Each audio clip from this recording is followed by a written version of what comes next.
Magandang umaga po sa inyo mga ka-farmer. Let's go farming na po. Pang-apat na araw na po ng ating maalagang sisiw. Kanina umaga po paglabas ko may nakita akong dalawang mortality.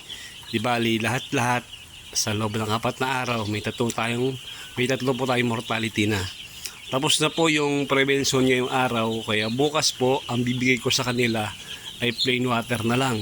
At pagkatapos po noon plain water, magpo-probiotic naman po tayo. Kinailangan na po magdagdag ng feeder tsaka ng painuman.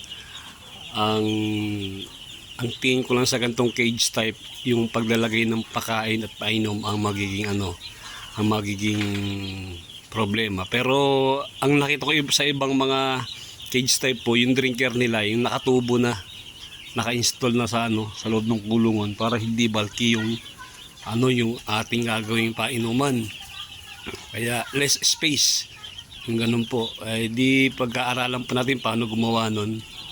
Pero so far nagtimbang po ako sa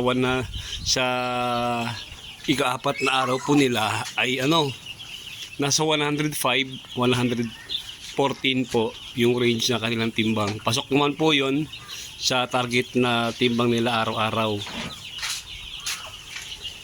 Ang maganda lang po paggatong cage type, di nasa silungan ninyo, di parang mas na-enjoy nyo silang alagaan kaysa nasa malaking kulungan.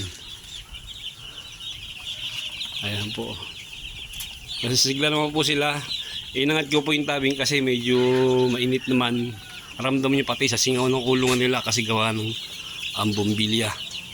Kaya pwede silang iangat, pero pagka humahangin kailangan po silang ibaba ulit para yung init sa loob ay ganun pa rin.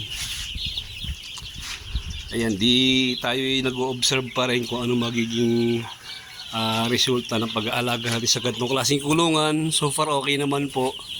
Yung mortality ay hindi ganun kataas, okay po yun. Tapos yung pag-aalaga sa kanila, pag-asikaso, mas madali po kumpara sa kulungan malaki.